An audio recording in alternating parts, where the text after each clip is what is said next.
This was me a year ago, highly motivated, chasing my dreams, pursuing my passions, and now, a year later, this is me still on that grind, boy. You thought this was? You thought I was gonna give up? Nah, the day that I die is the day that I stop chasing my... Hey, it's me, Amber McDuffie. So I am playing with this idea of doing a video cast. So instead of a podcast, it would be a video cast, but it's going to be largely uncut, right? So ultimately, it's just me and you having a conversation and me just kind of sharing some things about what's working right now and just a really honest, authentic look about my approach to my business and some things that I have learned, especially recently, and things that I've learned about myself as an entrepreneur and things I've learned about marketing in general as well.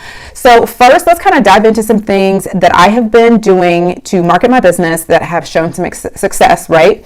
And then I'll also be happy to tell you about some things that I learned are not working, that do not work, and that I could probably even be doing better, and you may even relate to some of that. So I have been showing a much larger bit of my attention towards my email marketing. And here's the thing.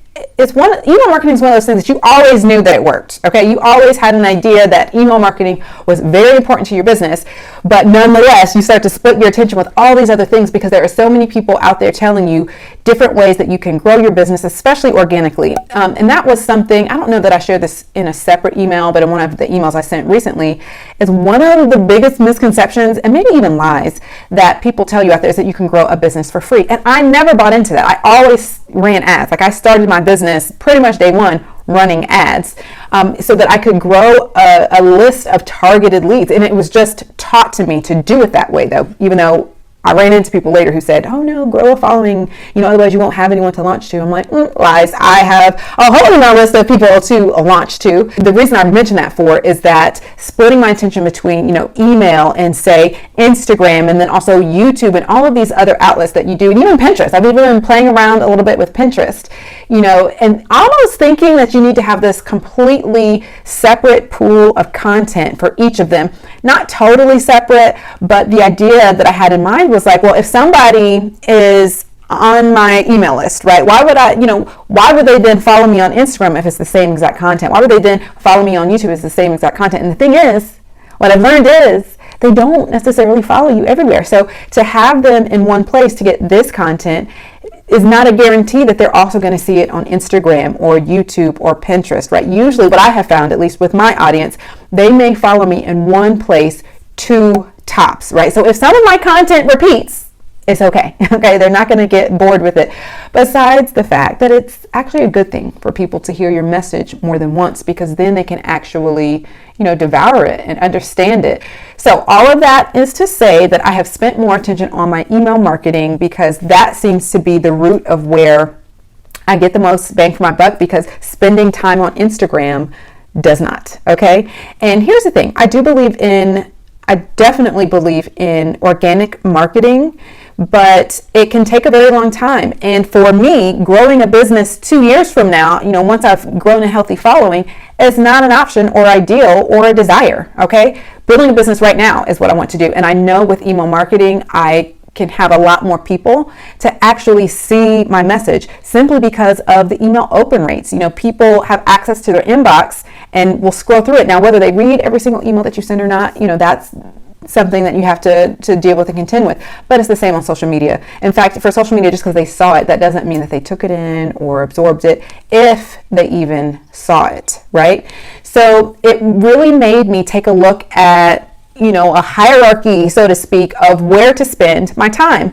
And truthfully now, it's kind of a flip-flop between email and YouTube, because I have written some beast emails, okay, that were so good that I got excellent email open rates. So the average email open rate, for my industry, for course creators, consultants, coaches, is about 20 to 30%.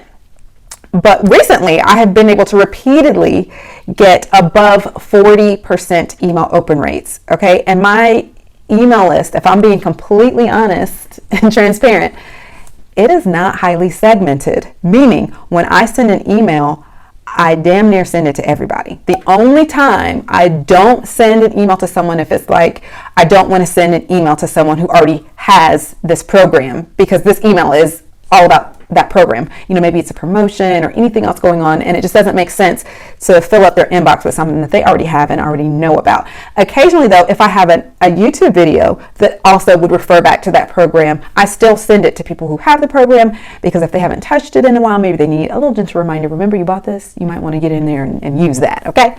So if I create a really good email and people respond to it, because I spend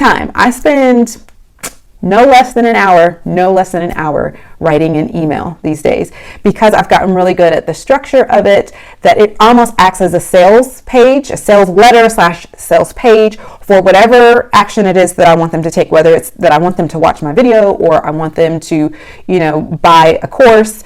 Then I spend a good deal of time on it, and I'm giving value. I'm very specific about the type of value that I'm giving, and I'm very specific about creating demand for my offer. And I figure, gosh, if I wrote such a great email with such a great subject line that people opened it, I can easily flip that into a YouTube video. So that is why YouTube video and email are about even in terms of the time that I spend, creating the idea and even carrying it out, because they can flip-flop into the other. So conversely, if I create a YouTube video, right, which has some organic reach, has excellent organic reach, by the way, then I can send an email to my email list and continue to nurture them with my video content, right? So spending time on that video is great because it has a twofold effect. I can now nurture the people on my email list, and I can get it in front of a new audience at an excellent, rate of speed versus, say, Instagram. So Instagram now is more of a back burner type social media, because while Instagram is fun, I enjoy Instagram on a personal side and even on a business side. But in terms of what I get out of it for the time that I put in, it's just not that much. And there's so many days where you kind of don't feel, and I'm speaking for myself, maybe you're a pro at it, but there's so many days where you don't get the response. Even if you get several views, what I call like a mini viral, where you get more views on a reel than what you have followers. So for sure it reached new people, right? But it still doesn't translate into sales. Even if a couple of those people followed you, great, but where's the sales, right? And occasionally you might get an opt-in from it where you can then nurture them through email and make a sale, but it just isn't that big. Whereas on YouTube and email, the ability to make sales there, especially email, I'm just going to tell you, is number one, okay? If you can get somebody on your email address, then you have so much more access to them, and you can really build an actual relationship, like a for real one, not just a for fake one, where they go to your stories in Instagram and kind of see your content, but what is it that you're really exchanging there? If it's just little tidbits of life, they now know that you're a real person and not a scam, but how frequently are they kind of devouring that content? In order to increase the frequency of them devouring that content, you have to post every day, all the time. It's craziness. It works because I've done it, several days in a row where I constantly keep my stories up to date, and it does make an impact. But my God, the amount of time that it takes. And stories is also where you sell on Instagram, but the time, it's quite a bit for what you're getting back out of it versus, say, email marketing and YouTube. So with email, because I get so much more bang for my buck there, then it just makes sense to grow email, right? It makes sense to run ads to more quickly grow your email, because here's the thing with email, it has to stay fresh. I have people who've been on my list for a couple of years, some a couple of months, things like that. But unless I'm constantly getting new people who are seeing my offers, then I cannot expect to make new sales, because some people do buy immediately. There's a percentage, about 1 to 3% of people are going to buy from you, pretty immediately. Even if it takes that 5 to 7 touch points, it might only take 2 weeks for them to get that. However, other people might need months to years before they decide, okay, this is somebody who I can sign on to, or I'm now finally ready to take that step with them, or whatever the reason is that they waited.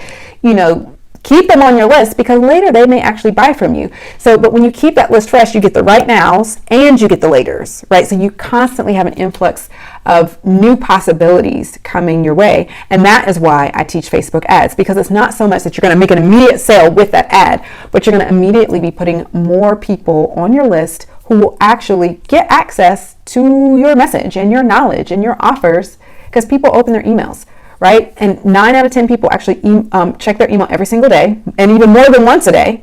So whether you email them first thing in the morning or you email them, at 6 o'clock in the evening, likely that they're going to check it again. And the other part is that many of them, over half of them, 58% in fact, check their emails first thing before they get on social media. With social media, if they didn't get on there at a specific time, you might be contending with a lot of other people that they follow. It's not a guarantee that they're going to stay on the platform long enough to see your post, okay? Does that mean that you don't do it? No, you still do it, because occasionally they will see that post. But if you're going to spend time, like what is more likely to get their attention and to actually get them to consume your message? And between email and Instagram, it's going to be email. It's just going to be email.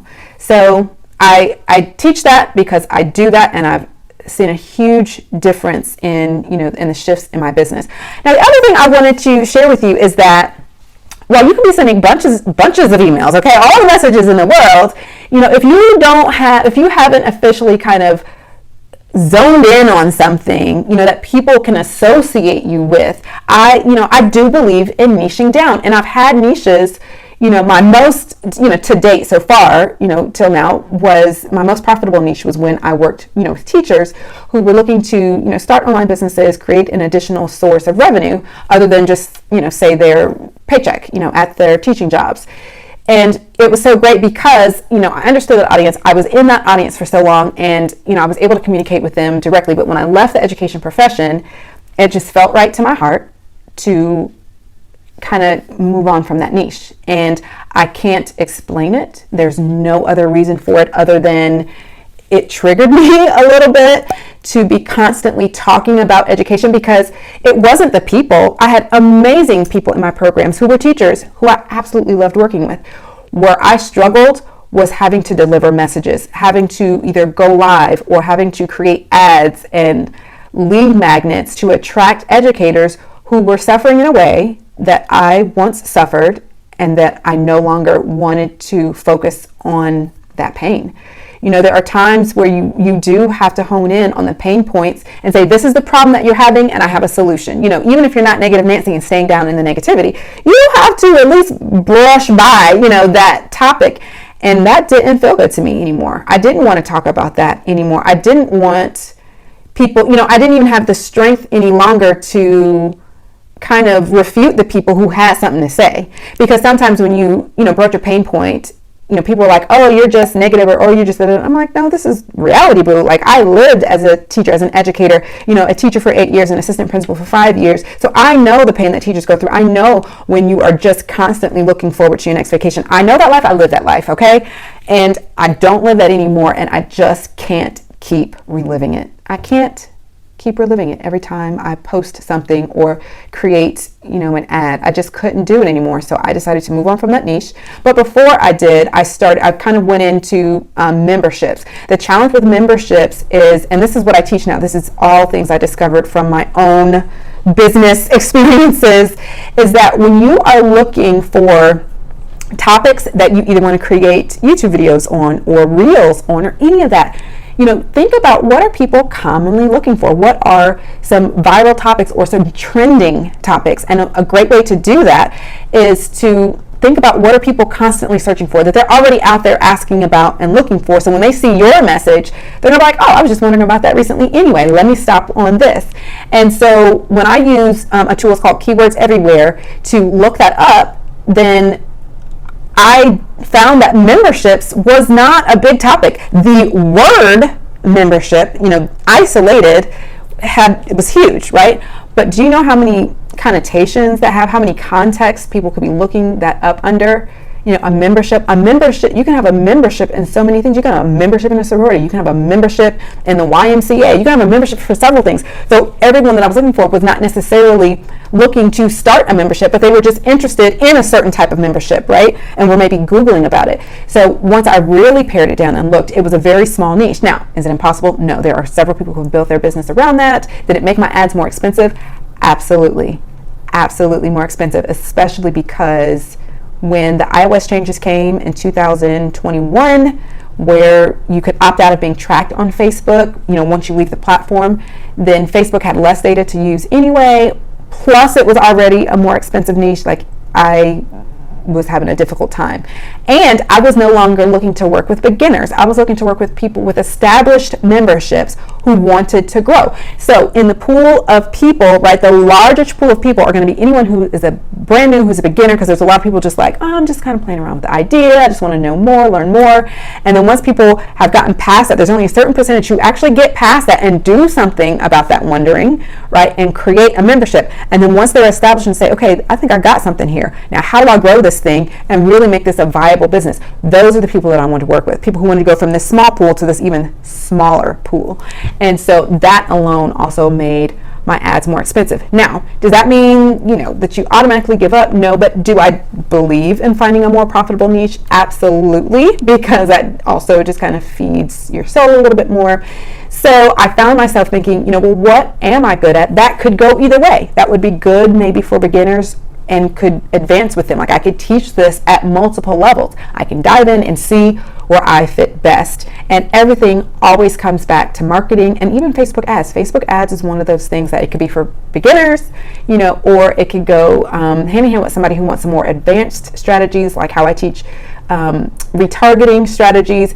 And I really, really try to teach people how to think like a marketer. Everything isn't templated. Everything isn't just follow this step by step and click, click, click here. Yes, you need to do that when you're setting up your ad. But when you're thinking about what to put in your ad copy, what to put in your email copy afterwards, how to demonstrate what you're trying to tell somebody versus just telling them and explaining it, that requires thinking skills. And I can't teach everyone the same exact template. I have to show you, this is the thinking that goes around this. And if you can think like this, then you'll always be able to refresh your marketing message as it needs to be, as it needs to be done. So I just knew that I could do that and have gone really back to my roots. That is what I taught in the first place before I went into memberships.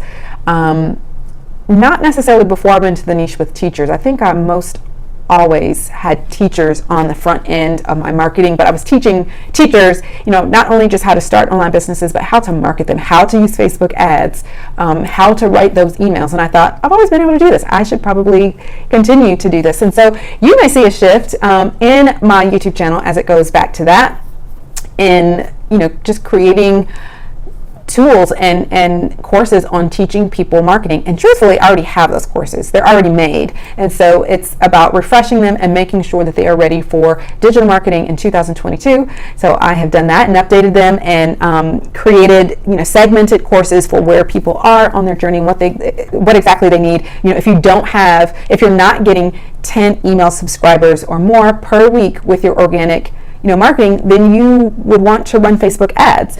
And also creating, videos on how to know what a profitable niche is for your ad, how to budget for your ads, and to make sure these are all things that I didn't necessarily teach when I first, started teaching Facebook ads, that I have learned, skills that I've acquired over time. And so now I can really beef it up so that my beginning learners can start off right and my advanced learners can course correct, some things that maybe they have not been paying attention to and have been wondering why their ads are not working.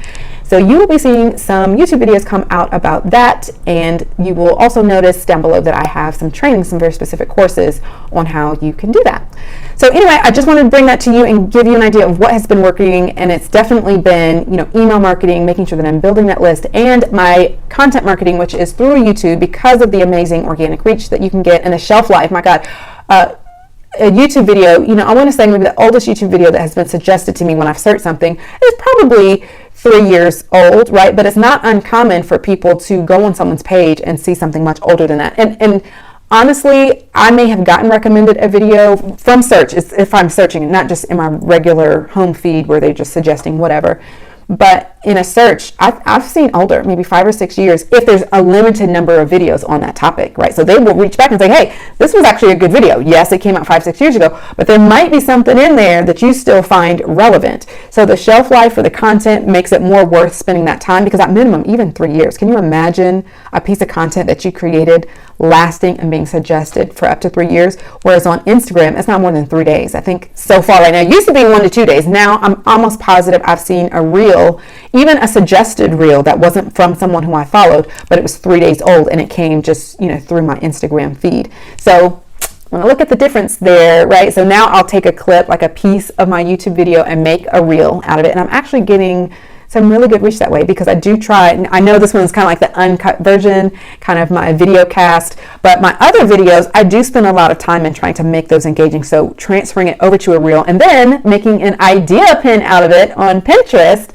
is pretty easy, because once I make it a reel, I put that same exact piece of content on Pinterest as an idea pin.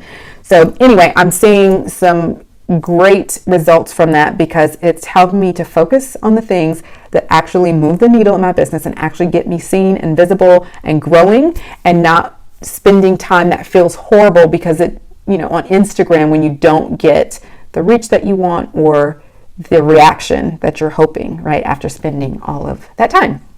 So I am going to test out a few more of these video casts and see how they go. And it's just an opportunity for me to share. If you have any requests or ideas of what you would like for me to share, I don't mind to take that. If you'll just put that down in the comments, I'd love to know what you would like to see from me. Otherwise, you can watch some more content here on my channel. And if you're new, it was nice to meet you. If you're returning, thanks so much for watching, and I'll talk to you later.